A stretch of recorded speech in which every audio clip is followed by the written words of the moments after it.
அனைவருக்கும் வணக்கம். நாம் தமிழர் கட்சி தொடர்பான இன்றைய முக்கிய செய்தி.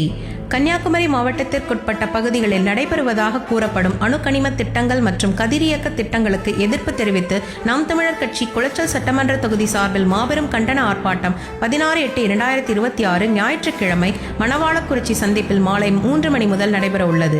ஐஆர்இஎல் நிறுவனத்திற்கு வழங்கப்பட்ட கால நீட்டிப்பு அரசாணையை திரும்ப பெற வேண்டும் என்றும் தமிழ்நாடு அரசு தனது நிலைப்பாட்டை தெளிவுபடுத்த வேண்டும் என்றும் வலியுறுத்தி இந்த போராட்டம் நடைபெறுகிறது. கன்னியாகுமரி மண்ணையும் மக்களையும் பாதுகாக்க நடைபெறும் இந்த கண்டன ஆர்ப்பாட்டத்தில் பொதுமக்கள் பெருமளவில் பங்கேற்க அழைப்பு விடுக்கப்பட்டுள்ளது. அடுத்ததாக, கோவை இந்துஸ்தான் கல்லூரியில் அமுதன் என்ற மாணவர் உயிரிழந்த சம்பவத்தை கண்டித்தும் தொடர் கொலை, கொள்ளை மற்றும் பாலியல் வன்கொடுமைகளை தடுக்க தவறியதாக கூறி தாவேக அரசை கண்டித்தும் நாம் தமிழர் கட்சி சார்பில் ஒருங்கிணைந்த கோவை மாவட்டத்தில் மாபெரும் கண்டன ஆர்ப்பாட்டம் 16/8/2026 ஞாயிற்றுக்கிழமை அன்று சங்கம் வீதி சுந்தராபுரத்தில் மாலை 4 மணி முதல் நடைபெற உள்ளது. பொதுமக்களும் இதில் கலந்து கொள்ளுமாறு அன்புடன் அழைப்பு விடுக்கப்பட்டுள்ளது. அடுத்ததாக, காவிரி நதிநீர் உரிமையை மீட்பது தொடர்பாக அனைத்து அரசியல் கட்சிகளின் தலைவர்கள் தலைமையில் கலந்தாய்வு கூட்டமும் அதைத் தொடர்ந்து செய்தியாளர் சந்திப்பும் சென்னையில் நடைபெற உள்ளது.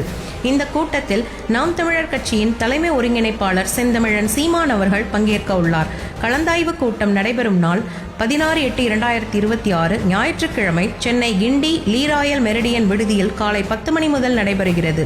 செய்தியாளர் சந்திப்பு பிற்பகல் 12:30 மணி முதல் நடைபெற உள்ளது. இறுதியாக, முருகனை இழிவுபடுத்தும் வகையில் எக்ஸ் வலைதளத்தில் பதிவிட்டதாக கூறப்படும் தாவேகா நிர்வாகி மைக்கேல் மீது நாம் தமிழர் கட்சியினர் அளித்த புகாரின் அடிப்படையில் காவல்துறையினர் தற்போது கைது நடவடிக்கை மேற்கொண்டுள்ளனர். இத்துடன் இன்றைய முக்கிய செய்திகள் நிறைவடைகின்றன. மீண்டும் ஒரு முக்கிய செய்தியுடன் சந்திக்கும் வரை உங்களிடமிருந்து விடைபெறுவது உங்கள் கொங்குத்தமிழச்சி. நன்றி, வணக்கம்.